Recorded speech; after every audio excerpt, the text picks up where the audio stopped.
So I went on and wrote the first four up here on the board that I want to go over. Well, it has 20 questions. Just like that test, I had 20 questions. And I changed the study guide to match my test. So I took it down to 20 questions also, okay? I opened the test this morning, so the test will be due by Sunday night. And I think they run till midnight, okay? And then we'll start chapter 8 stuff on Wednesday. And then next week, y'all got spring break. Also, remember, if you're going to do my bonus, I sent y'all an email with bonus last week. That'll be due by the same time as this test is due. Okay. All right, so number one wants to know if that's even, odd, or neither. Two ways to check it. One way is if it's symmetric to the y-axis, it's even. If it's symmetric to the origin, it's odd.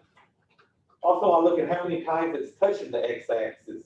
Is it touching the x-axis, an even number or an odd number? So y'all notice this one touches it twice, which makes it an even. Or I can take it, fold it over the y-axis, and it lands on itself, which means it's connected to the y-axis, which means it is definitely going to be even.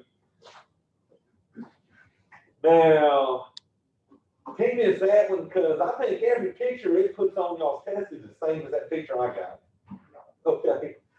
I don't think they changed that one at all. Only thing they might change is the choice of the letters, the answer choices. Instead of even, odd, neither, it might be odd, neither, even. You know, they might change that on you. All right, so number two, they're wanting me to describe how the function can be obtained from one of the basic graphs. So this one, I'm going to start with the graph of gx equals x squared. So it's going to start with one of them 7 basic graphs we looked at. The x squared, the cubes, the square roots, absolute value, and all those, okay? Then it's asking me shift it blank 2 units. Well, the 2 is attacking it inside the parentheses. And when you attack it inside the parentheses, it's a horizontal left or right. Since that's a +2, this is actually going to move left. So we will shift it left 2 units. So remember, inside the parentheses, add moves me left, subtracting moves me right. Then it says blank, shift it blank 5 units. So the 5 is sitting at that end. Anytime the numbers are outside the parentheses, it's going to be up or down. So positive will make this go up. So it's going to go up 5 units. Now, let me just say how I would graph this. So to graph this, you're going to start out by choosing the parabola tool. Then click on the graph.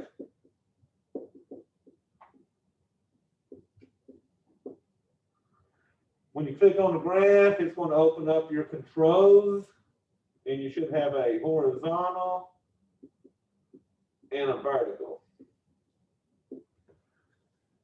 Horizontal, since I went left 2 units, you would slide that left to your -2. And then on the vertical, I went up 5 units, so I would slide that right to the +5. Once you move your slides, it's going to move the graph for you, so then you can save it and move on, okay?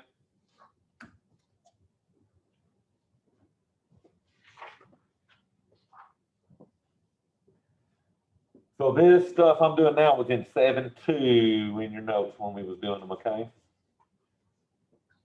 All right, so this one, same thing. Describe how the graph of the function can be obtained from the basic graph. They told me I was starting with the square root of x on this one, so they gave me the basic graph. But then I got to figure out what is that +9 doing to my graph. So when it's under a radical, you treat it like it was in parentheses. which means this will be a horizontal move. And since we're adding 9, it's actually going to move me left. So this would be then shift left 9 units. All right, then we're going to choose a graph. So I'm just going to draw the one it would be. So normally a square root graph wants to start in the origin and sort of go to the right, but we said we shifted it left 9 units. So over here at -9, our graph would just start going across. And they'll have one where they move it up, one more they move it left, one more they move it right, one more they move it below, okay? So the only one of these you actually had to graph was this number 2. We had to grab the tool and then move it around, okay? Same thing on number 4. Describe how the graph of the function can be obtained from one of the basic graphs. So they're telling me you want to start with the x squared graph. Now, so I'm going to look at, what's that -4 doing to me? That -4 is actually going to move me right 4 units. So right here, you would say right 4.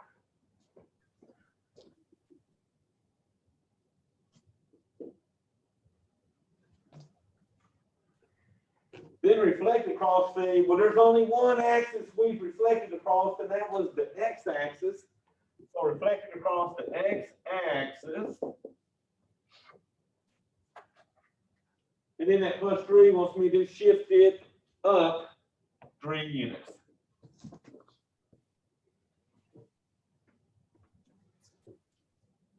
Depending on that, all you got to do is once you click on the chicken in each blank, it'll give you multiple choice answers to look at, and you just click on the one that is.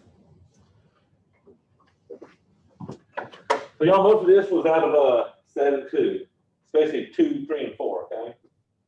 Where we had the vertical and the horizontal shifting. Number 5 wants me to find the zeros.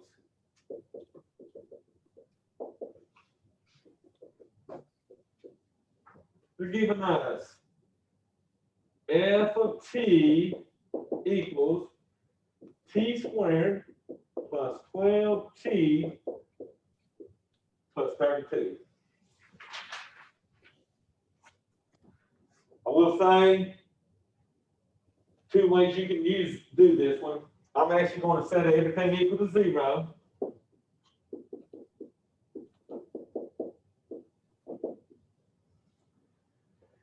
So this one you can either factor or use the quadratic formula on. I'm going to factor this because it will factor.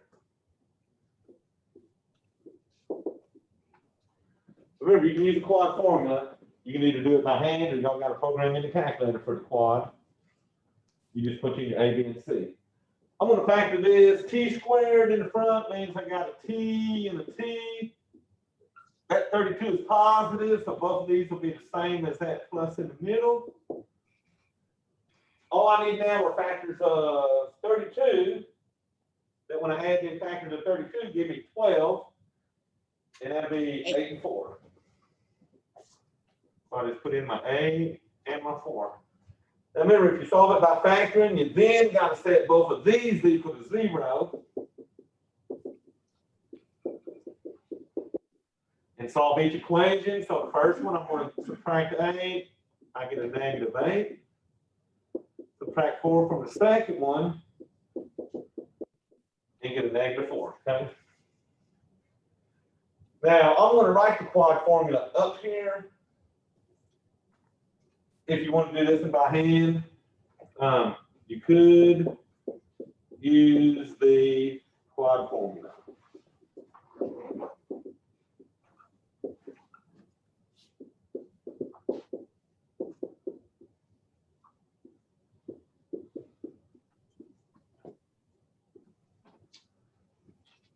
Okay, so if you want to do it by hand, there's a quad formula to do by hand, or like I said, y'all got a quad on the calculator.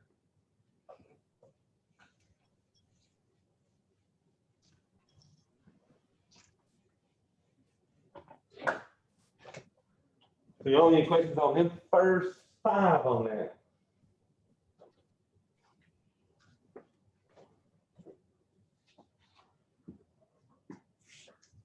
All right, 6, they give us a graph. So let's see, they're giving me a graph.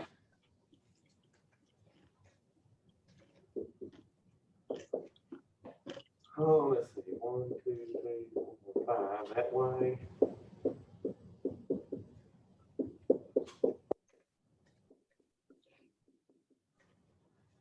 All right, so the only dots I'm worried about are this dot at -1 on the x-axis and at a +5 on the x-axis.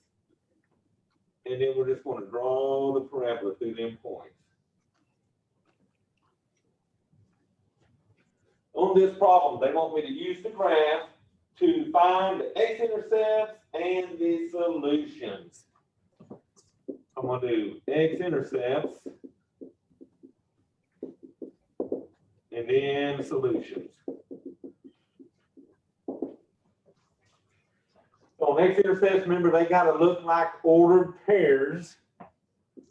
So since there's 2 of them, I'm going to have 2 ordered pairs. Now, if it's an x-intercept, the y value will be 0 for these. So I'm going to find this first one is over here at -1, 0. And then that second one is at 5, 0. Okay, so make sure you got all your commas in those. Now the solutions, they gave us the equation for this is x squared minus 4x minus 5 equals 0.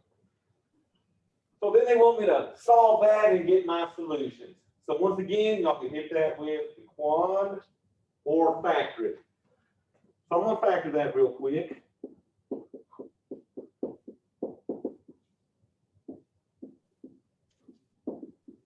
So x squared would be an x and an x. This time, since that 5 is negative, I will have unlike signs on those factors. Now, I need to factor the 5.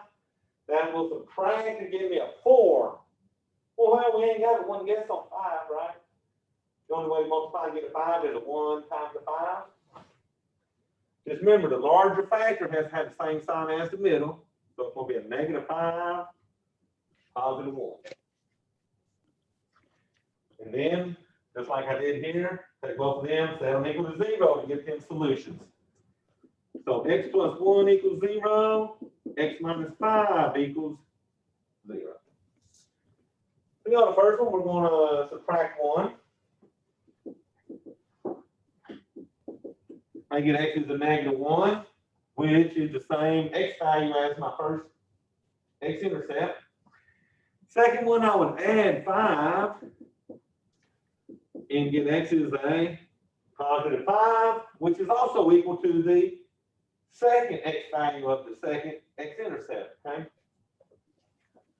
All that problem was designed is to show you that these points are the zeros or solutions, and they're also the x-intercepts, okay? So notice, these values will match those x-intercepts, okay?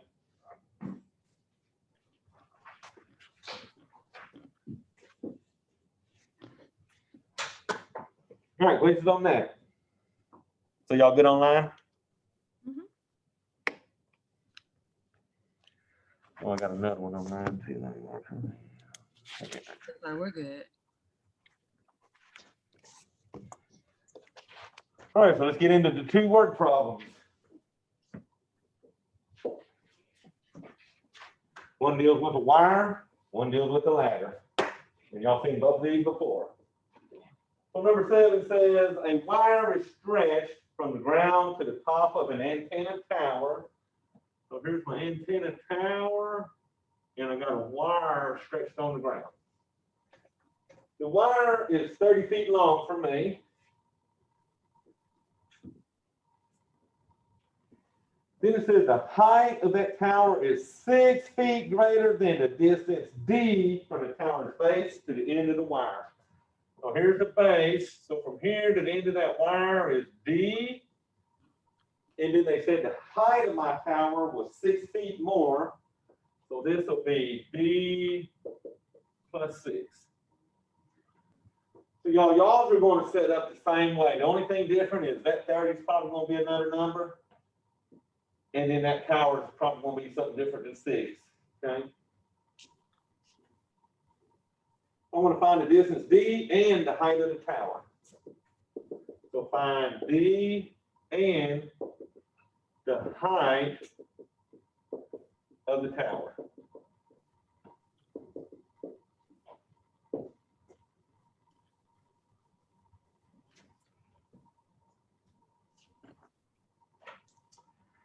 So since it looks like a triangle, I'm going to use the Pythagorean theorem, right? Because that is a 90-degree angle. So I'm going to use A squared plus B squared equals C squared. The only thing you got to worry about on this formula is that that longest side is your C. What do we call that? Hypotenuse? You remember that? Hypotenuse? So that's always that side across from that 90-degree angle there. Now, A and B, it don't matter who's A and B because they're both on the same side. I'm going to let this be A, so that's going to give me D squared plus B will be this, D plus 6 squared. That's going to equal the C side, which is 30 squared. Okay. So I'm going to work on the side here and figure out what is the D plus 6 squared. Because this D squared, I can't do nothing to it. I'm just going to bring it down. But the D plus 6 squared, I'm going to figure out so I can put that here. So D plus 6 squared would be D plus 6 times D plus 6. So just pull that out real quick. D times D is D squared. D times 6 is 6D. 6 times D is 6D. And then 6 times 6 is 36. And y'all, what I'm going to finally do, add those like terms together. So I got a D squared. 6 and 6 give me 12D plus my 36. I'm going to take that now and put it into my equation. So I got D squared plus D squared plus 12D plus 36. Oh, what's that 30 squared? 30 times 30? 900. What'd y'all say? 900. 900.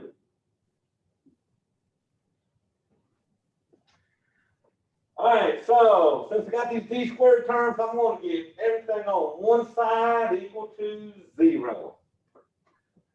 Also, I got like terms right here. So a D squared plus a D squared is 2D squared plus the 12D plus 36 equals 900.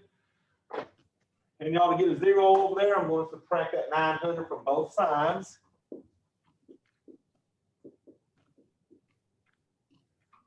So I end up with my 2D squared plus my 12D minus, what's that, 864? All equal to 0.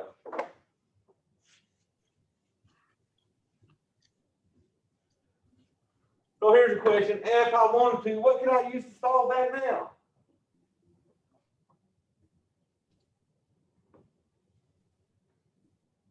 Oh, y'all, I'll tell you what I would use to solve that. At that point, I'd use the quad formula. Unless you want to try to factor that thing or do something like that. So at this point, I'm going to use the quad.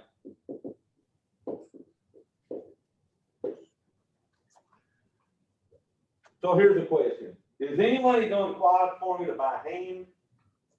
Or y'all using calculator? Everybody's doing it on calculator? Oh, okay. So go to program quad and punch in On that one, A would be 2, B is 12, C is a negative 864. Punch that in quad and give me my 2 answers.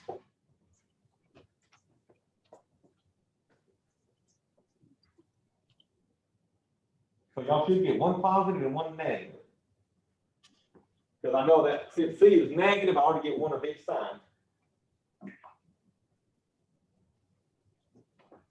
All right, y'all gonna make me quiet. Okay.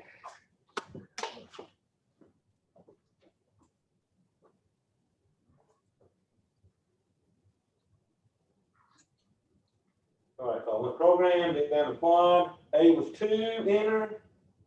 B is 12, enter. C is negative 864, enter. So I got 2 answers. I got an 18 and a negative 24. Am I keeping both of those? Because remember, I'm looking for what's this distance D. Are y'all gonna give me negative answers for distance? No, we're automatically going to kick out that negative 24. So RD is equal to the 18. But then it wants to know how tall is the tower. Well, the tower we said was D plus 6, right? Well, D is 18. So 18 plus 6 will give me 24. Okay. So hit it on quad. Keep the positive answer only. That's going to be the distance, and then add whatever you need to get to your tower. Okay.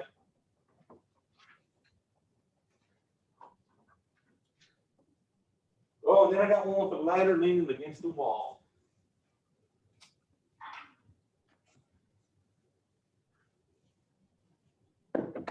So this will be 8, it looks like.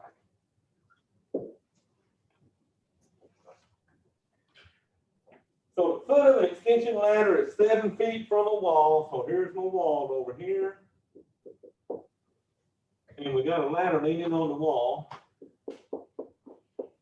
And it told me this distance from the wall to the foot of my ladder was 7 feet.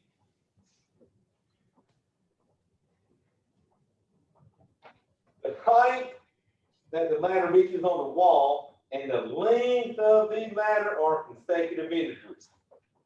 That means that this is an x, this is an x plus 1. So integers are numbers that can be negative or positive, and consecutive would mean 2 in a row. So to go from one number to another, you just add 1. Okay? The only thing they want to know on this is, how long is that ladder?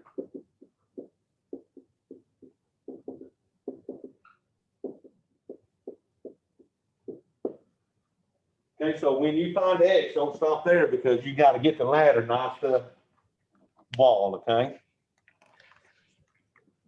So to do this one, once again, I'm going to use my Pythagorean theorem. And the only side I'm worried about is having C side. We're going to go up on y'all's tuition because my markers are bad. Okay. So this side has to be C. Okay. So once again, I don't care what A and B are. I'm going to use A squared plus B squared equals C squared. So I'm going to let 7 be my A. So I got 7 squared plus B, which is the X squared, is going to equal C, which is X plus 1 squared.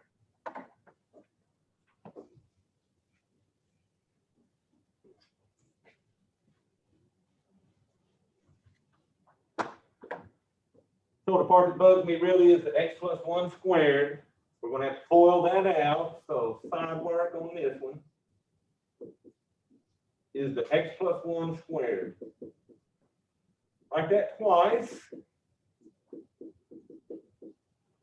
And then FOIL it. So X times X is X squared. X times 1 is 1X. 1 times x is 1x. 1 times 1 is 1. Then I'm going to add the like terms in the middle, so I get an x squared plus 2x plus 1. I'm going to replace the right side with that. So we know what 7 squared is. 49 plus my x squared is going to equal x squared plus 2x plus 1.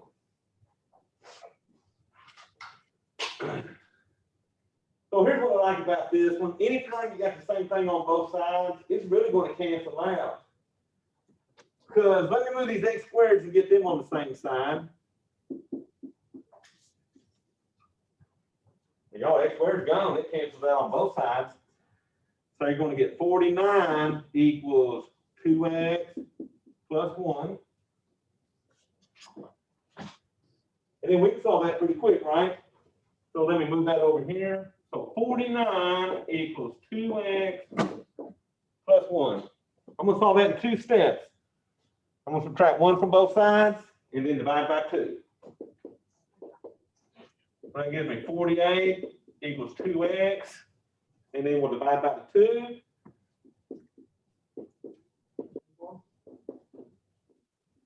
And x is definitely 24.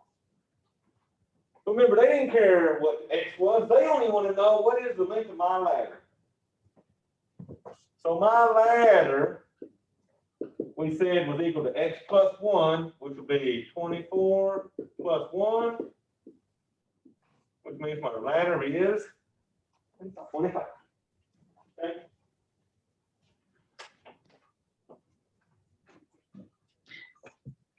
So 7, you'll be able to use the quad on. 8, the x squared stuff goes away, so it's not even quadratic no more, okay?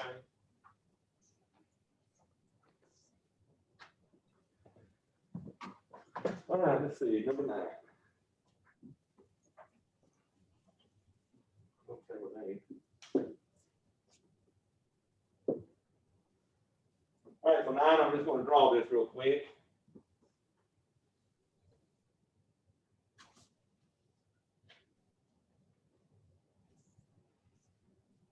All righty.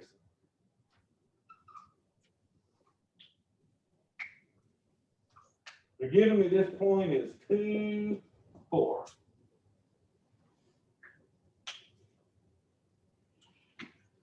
All right. It says find the vertex.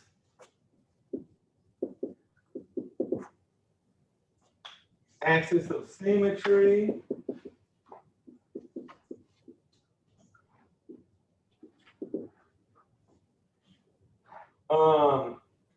And the min-max value.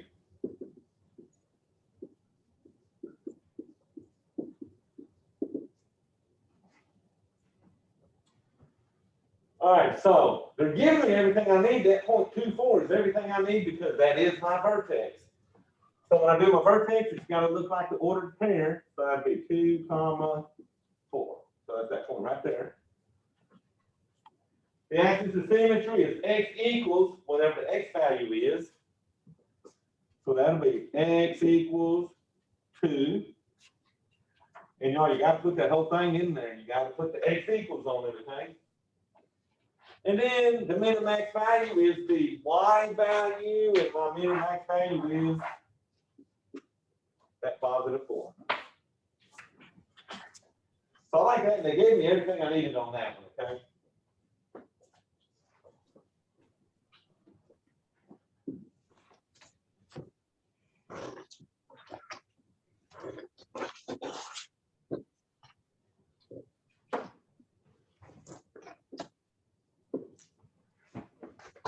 So y'all did their own computers, or y'all sort of following mine? Are they going in the same order? And I can know, I don't know if it generates the orders or keeps them the same. I don't know. All right, true or false?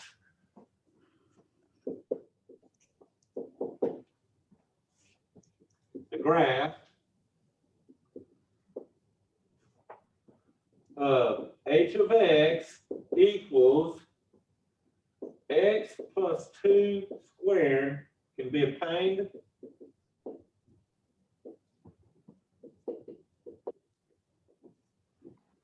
By translating the graph.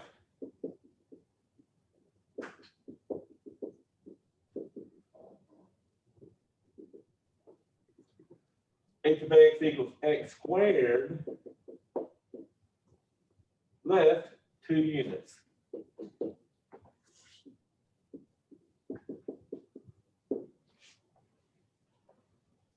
But it's true or false, so what I'm focusing on is what is that plus 2 doing? Is it moving me left or is it moving me right or up or down?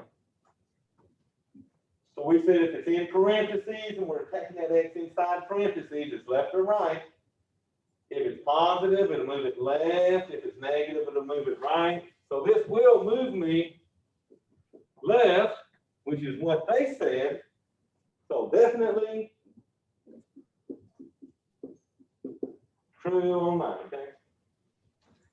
Those are going to be really similar. Now, they might change the 2 to another number, but I don't know that they do too much more to that. Okay?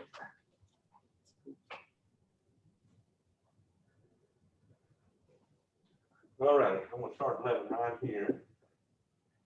F of x equals x squared minus 8x plus 15. We're going to find the vertex.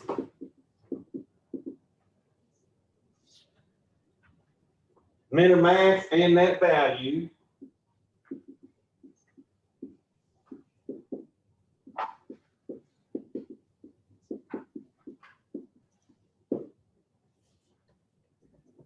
The range, increasing and decreasing.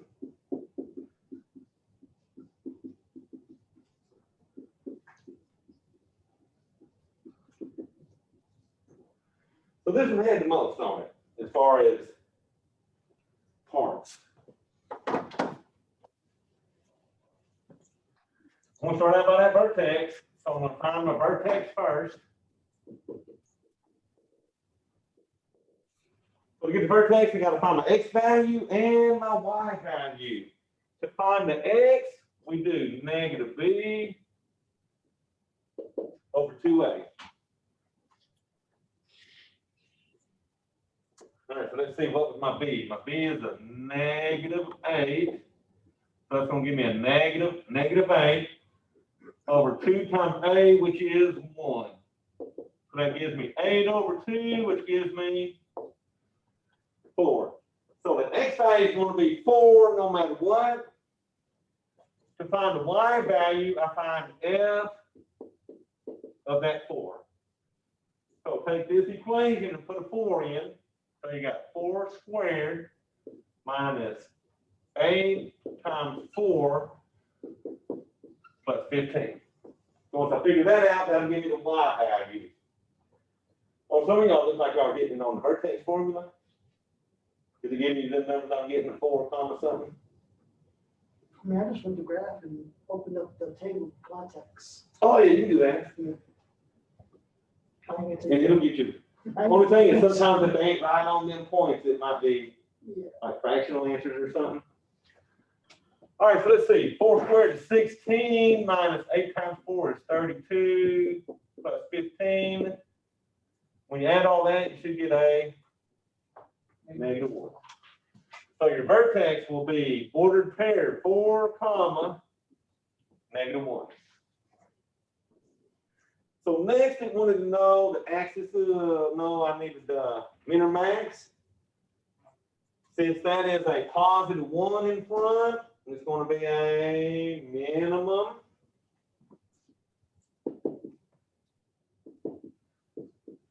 And the minimum value would be the y value, which is negative 1. The range was next. The range looks at the y values, okay? So since this had a minimum of negative 1, that means the smallest y value is going to be negative 1. What's the value? The the minimum occurs at X and has a value of, oh, get them back. Because see, the X is first, so that'd be 4.5 there. Oh, okay. And then the 4.25 would be the 1. All right, so my range, remember I got a parabola like this. If this y value was -1, this graph heads towards positive infinity. So the range is going to be -1 to infinity. So if you got a minimum, it's going to be the y value to a positive infinity. If it's a maximum, your value will be negative infinity to whatever that x value is, or a y value, okay? Maxes are opposite than those minimums. All right, what was next? Increasing and then decreasing.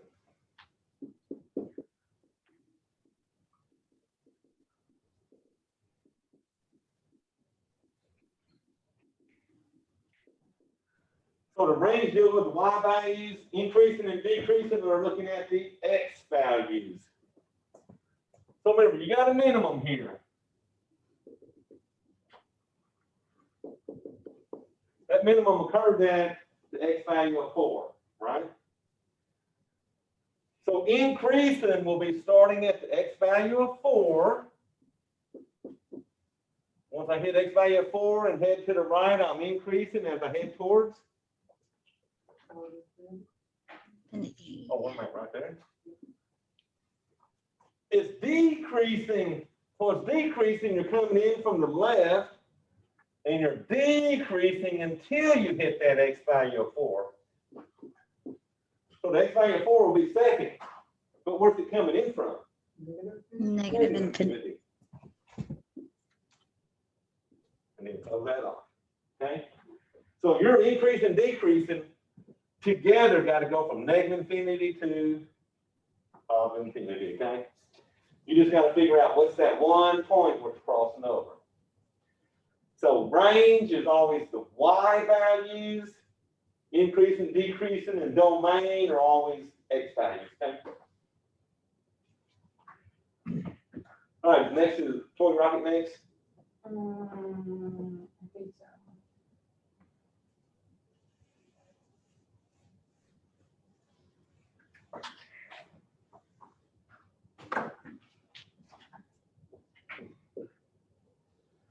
All right, so number 11. The toy rocket is shot vertically in the air from a launching pad 5 feet above the ground with an initial velocity 112 feet per second. Don't worry about all that. What you're worried about is this equation they're about to give us. The height h in feet of the rocket above the ground at t seconds after launch is given by the function h of t equals -16t squared plus 112t plus 5. They want to know how long will it take to reach maximum height?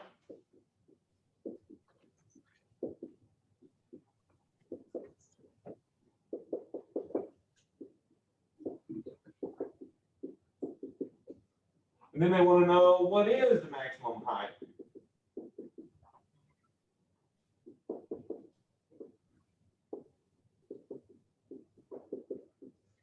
So basically what you got? You got a rocket. As time goes on, it's going to increase. It's going to reach its tallest point, and then it's going to come back down to the ground, right? We're looking for this point right here, which is like the vertex point.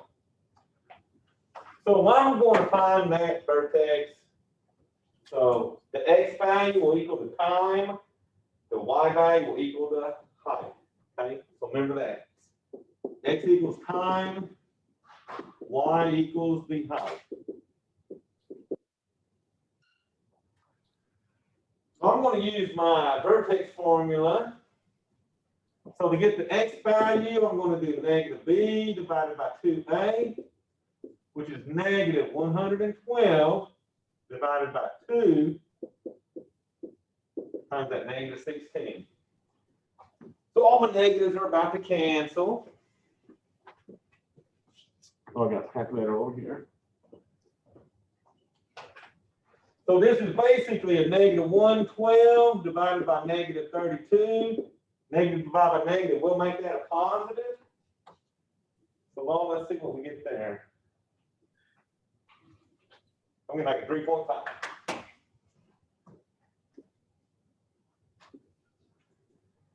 That means it's going to take my rocket 3.5 seconds to reach maximum height.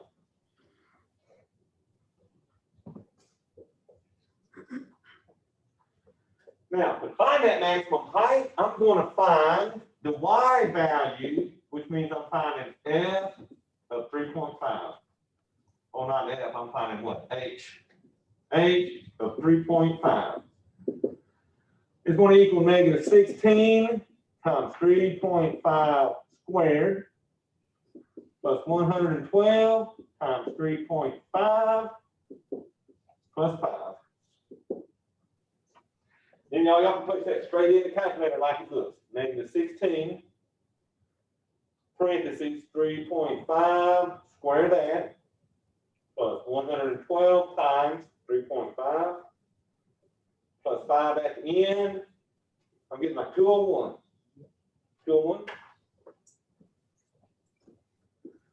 Which means the maximum height is going to be 201 feet.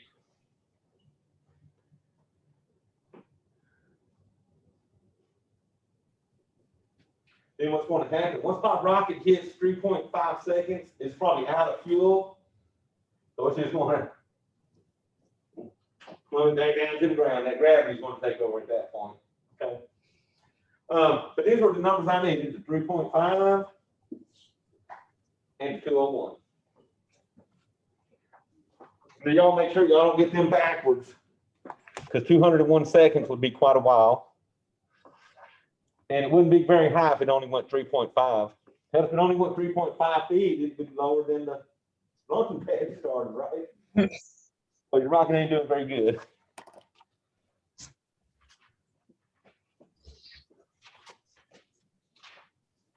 Oh, I think that this was 12. I'm not bad. Yes, sir. 12 on that. On that one, I didn't see right here. So that was number 12, just like y'all's number 12. They should both be about the rockets on that, okay?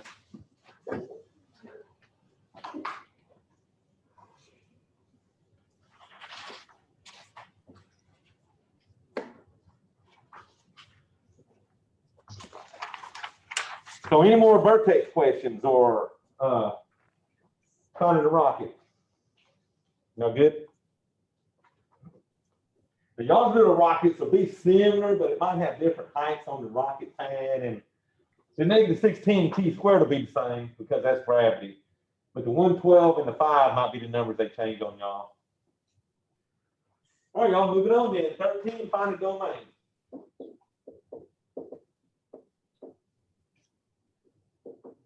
And they're giving me f of x equals a square root 2x plus 3. So when I find the domain of a radical, I take what's under the radical, the 2x plus 3, and I set it greater than or equal to 0. So since I'm using that equals on this, I'm going to use brackets instead of parentheses, other than the infinity is always a parenthesis, okay? So we're going to solve that by what? Subtracting 3 first. So 2x is greater than or equal to negative 3. And then I'm going to divide by 2. So that x is greater than or equal to a negative 3/2. Y'all, the only thing you got to watch out for, if you ended up with negative x's and you divide by negative numbers, you got to flip it around, okay? All right, so this will equal x such that x is greater than or equal to a negative 3/2. Now, they're going to put less than's on there, not equals, and equals. They're going to try to mess you up on the symbols, okay? But You're gonna have 4 answers, and you're gonna pick the one that has the greater than or equals in there.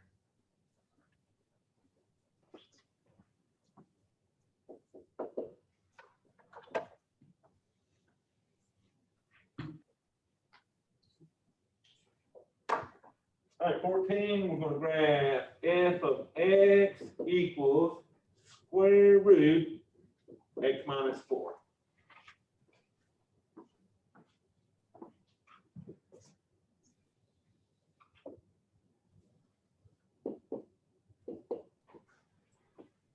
Now remember, all of the basic graphs are centered in the middle. So the basic graph of that is going to do something like that.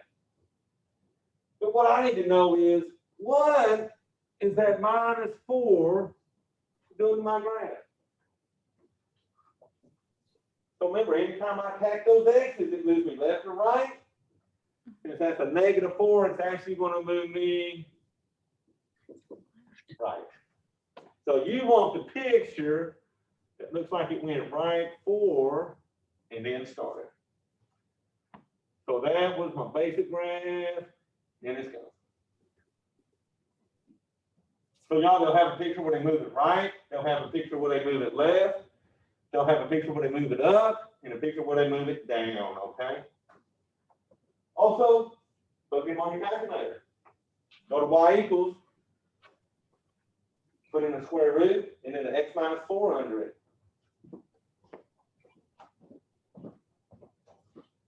We're going to radical right there on the side, that blue one, hit the blue button, and then the next 2 button, and then put in x minus 4. And then hit graph. So see, it moves it to the right, isn't it? So once you graph it, it's going to, I hit that radical, so to get that yellow radical, go yellow x squared, and then say your x minus 4, so parentheses, here's my that. And you should know to keep it over. Okay.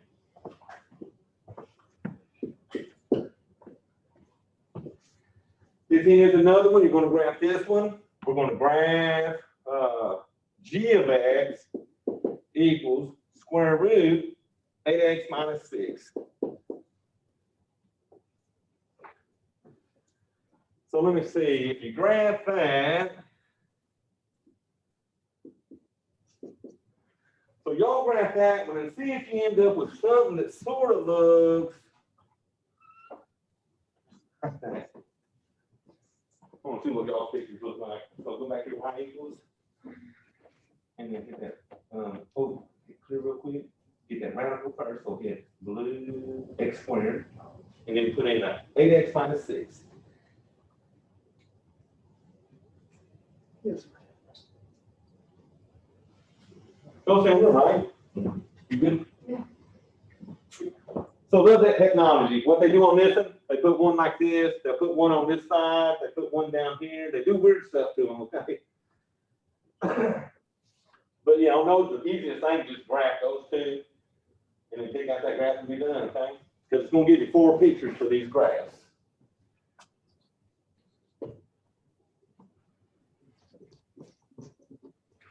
All right, y'all, so I'm going to put up a piecewise function, f of x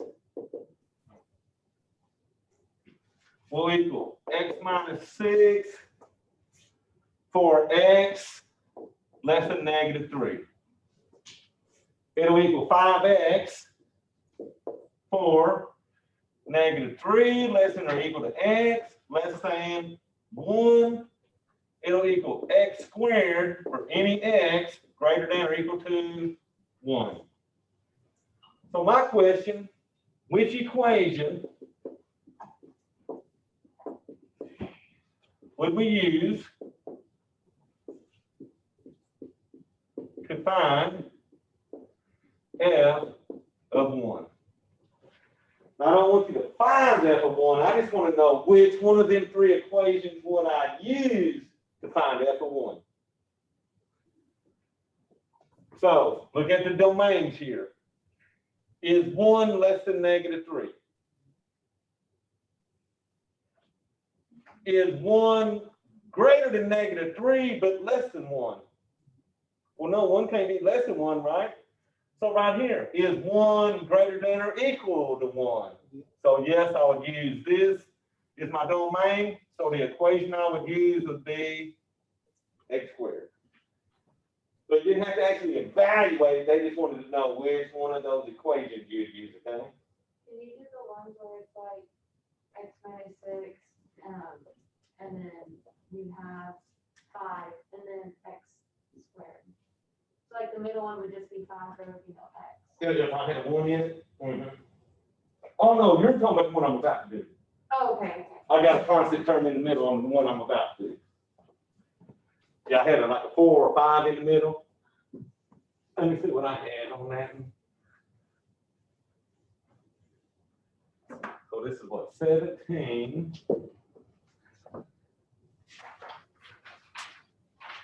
Oh, that's not 18. I got 17, then I got 18. All right, so 17, they're giving me f of x equals negative x squared plus 13x minus 40. And y'all, they're actually giving me the picture. So on my picture over here, I got a P, and it goes down like this. Well, they're telling me this point is 6.5, comma, 2.25. Almost like, I think you had that long ago, remember? So the first thing, is it got a min or max?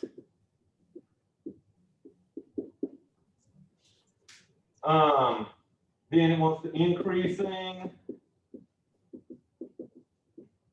and decreasing.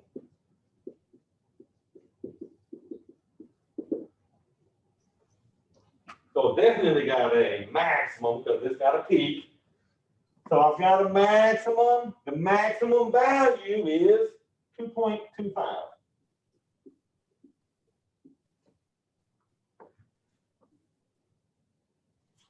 Oh, hell, let me do it like they write it. Okay, so the way they write it is this. So once you pick that it has a max, then you're going to say the relative maximum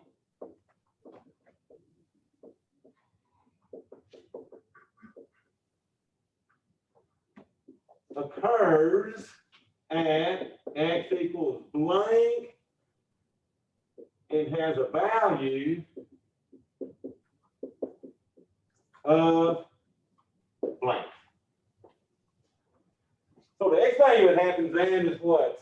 6.5, and it has a value of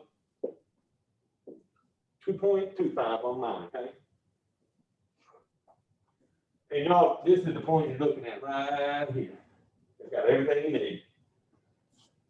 Then they want increasing.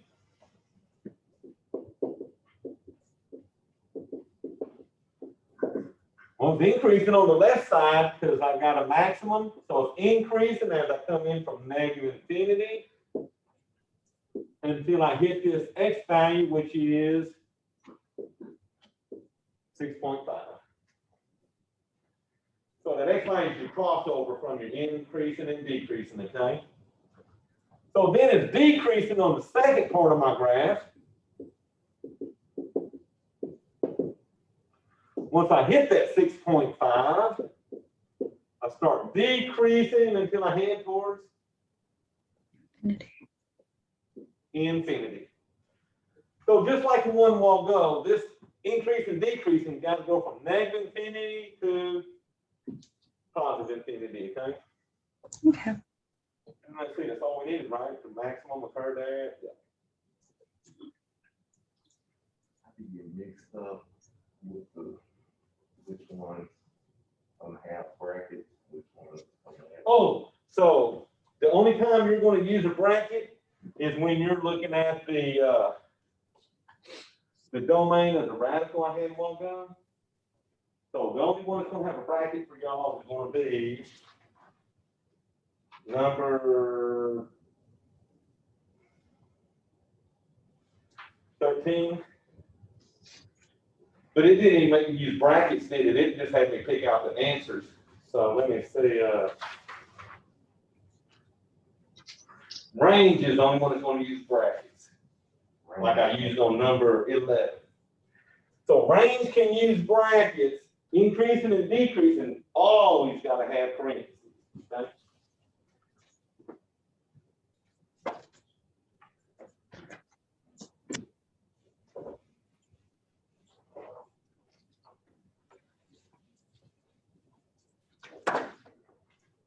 Okay, also 18, this is the big piecewise function one I had. So give me h of x, and I got three equations. It's negative 5x minus 10 for x less than negative 6.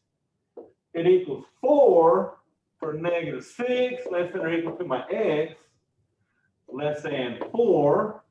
And then it's x plus 5 for any x's greater than or equal to 4. They want me to find h of negative 9, h of 0, h of 4, and h of 6. Okay? So I'm going to start off with h of negative 9.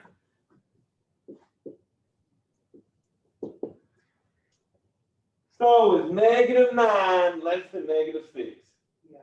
Yes, so I'm going to use the first equation. So I'm going to use the first equation, which is negative 5 times x, which is negative 9 minus 10. So let's see, negative 5 and negative 9 multiply, give me what, a 45 minus 10. So I get a 35 for my h of negative 9. Okay. H of 0 is next. Well, is 0 less than negative 6? No. Is 0 in between a negative 6 and a positive 4? Yes. 0 is in between that, so we're going to use the second equation. Well, you know, it tells me if anything's in that range, it automatically equals 4. So you don't even have a variable to plug in on that, okay? So that's like one of them constant salary type terms going across there. So what I have there, h of 4. So is 4 less than negative 6? No. Is 4 in between negative 6 but less than 4? No. Let's go to this one, right? It says 4 is greater than or equal to 4. Which says this is x plus 5, which would be 4 plus 5. What's that, 9? Mm-hmm. Okay. And then we had one more, which was what? H of 6. Well, 6 ain't less than negative 6. 6 is not in between a negative 6 and a 4. So once again, 6 is going to be greater than or equal to 4, which means I use the last equation again, which is x plus 5. So that would be 6 plus 5. And that's what? 11.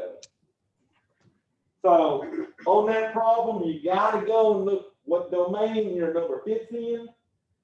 Write that equation, okay? So anything from negative 6 to 3 will be less than 4, right? Anywhere from negative 6 to 3, that answer is always going to be 4. No matter what they ask me in that range, okay? And then less than negative 6 or greater than the 4, I had to play with the equations. Okay. So that was what that one was doing, was getting you good at picking which equation you would use, so that when I gave you numbers, you'd be able to do that.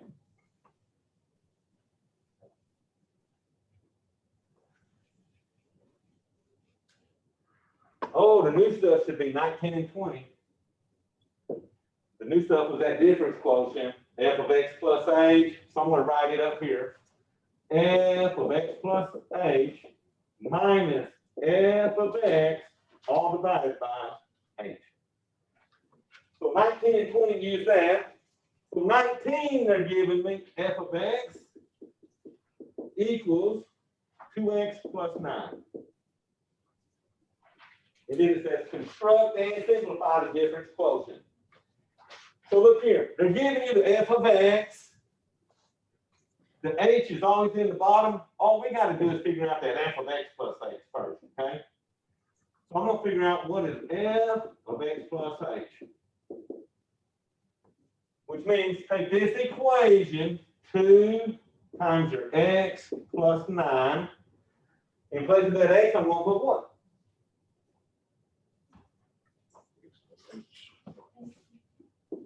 X plus 9. Okay. So that's what they mean by the f of x plus h. You're taking that equation, and where it has an x, you're putting an x plus h.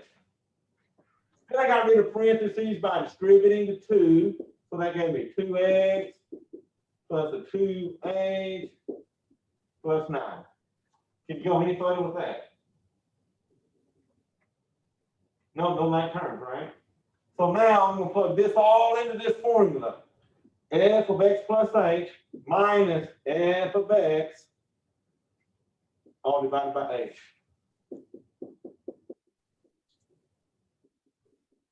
And I'll just write above what I'm putting in here, okay? So f of x plus h we said was 2x plus 2h plus 9. F of x they gave me was 2x plus 9.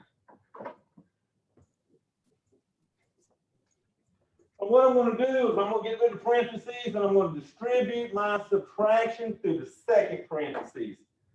So I get a 2x plus 2h plus 9 minus 2x minus the 9 all divided by h. But I can do something on top of that now, can't I? Ooh, a lot of stuff going to cancel. Actually, everything from the f of x is going to cancel at this point, okay? See, this 2x and that negative 2x will cancel. The 9 and the negative 9 will cancel. So at that point, y'all, you're only going to have terms on top that have h's in them. And the only thing I had was what, a 2h over h. Can y'all think that further? You're going to cancel them h's, right? Cancel them h's and end up with a final answer of 2. Y'all, what this does is it finds the slope. And the slope of that line is whatever number's in front of that x, ain't it? So a straight line, you can get the slope quick. Well, I got a curvy one coming up that'll keep y'all from doing that little trick on every one of them.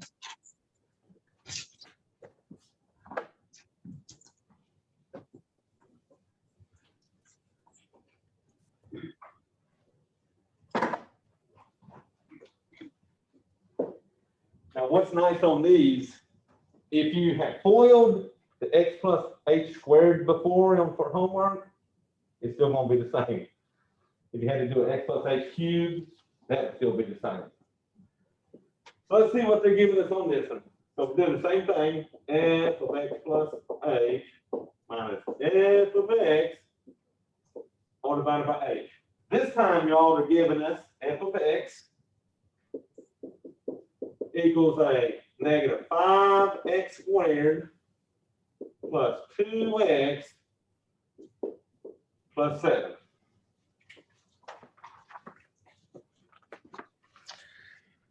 So the fun part is going to be finding the f of x plus h. Okay? So I'm going to find f of x plus h. Now I got two x's here. Both of these x's will become x plus h's. So we got negative 5 times x plus h squared plus 2 times x plus h plus my 7. And y'all notice, although I put in x plus h's, I still got negative 5x squared plus 2x plus 7, the general form, okay? All right, so I'm going to bring down that negative 5 times. So what does x plus h squared equal?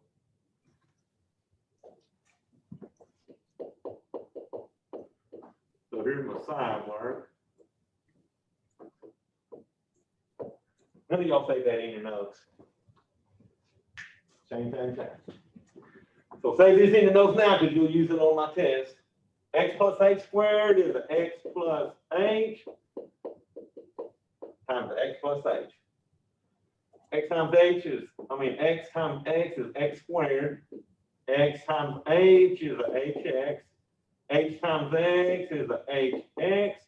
H times h squared. So I'm going to add these two together, so I get an x squared, 2 hx's plus h squared. Save that for my test because yours is going to fold the same way. Okay? So I'm going to put that right here. X squared plus 2hx plus h squared. And now I'm just going to bring everything else down.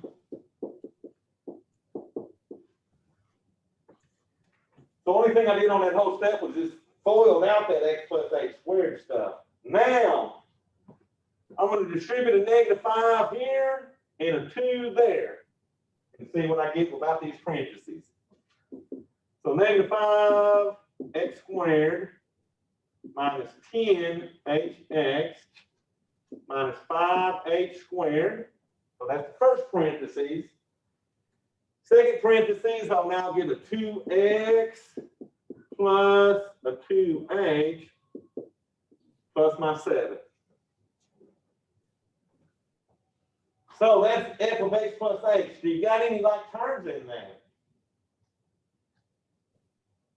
I don't have nothing that's like terms. So that's as far as I can simplify my f of x plus h. So now I'm going to put them into my formula. My f of x plus h, and then my f of x, and then h on the bottom. This was a -5x squared minus 10hx minus 5h squared plus 2x plus 2h plus 7. That's the one we just found. F of x, I know they gave me f of x. F of x is a -5x squared plus 2x plus 7. See, all I'm going to do what I did here, distribute my subtraction and get rid of these parentheses. Everything in the first one stays the same. -5x squared minus 10hx minus 5h squared plus 2x plus 2h plus 7. I took the parentheses off of this one. Now, what's the double negative going to make? So it's going to be a positive 5x squared. Then I got a negative times a positive, which is what, a -2x. And then a negative times a positive makes that a -7. All that over h. But y'all, all the stuff at the right side is going to cancel because that's the f of x stuff, right? So you see that -5x squared? It's going to cancel with a positive 5x squared. There's an h there, there's an h there, so I know they're not canceling. But I got a 2x here. The 2x will cancel with the -2x. And then there was one more. Oh, I got what, a 7 and a -7. So 100% of the time, that f of x stuff is going to cancel with something from the f of x plus h, okay? So let me see what's left. I got a -10hx minus a 5h squared plus a 2h all divided by h. Anyone want to simplify that?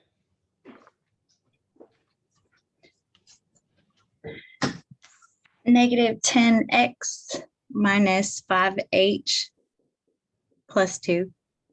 Plus 2. Good job. All we did was everybody divided by the h. So that h canceled and left me -10x. One of these h's canceled with the one on bottom, leaving a -5h, and then that h canceled, leaving a +2. So good job on there. Okay. So that was what, number 20?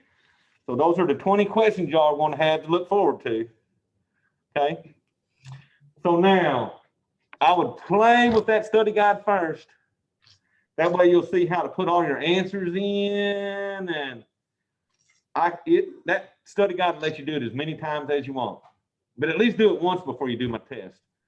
It's going to be these same questions. Change the numbers, right? I ain't gonna lie, if you do the study guide enough times, you're probably gonna see all the test questions because it only generates like 3 or 4 versions of stuff. Some of y'all are probably gonna be the same things I did on the board. Okay. All right, so questions? No. So I start new material Wednesday, 8/1, and I'll probably do 8/1 and 8/2 Wednesday.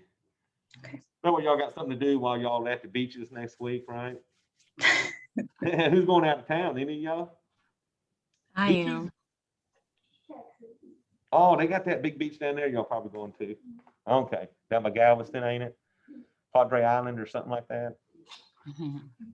All righty, y'all gonna get in trouble down there.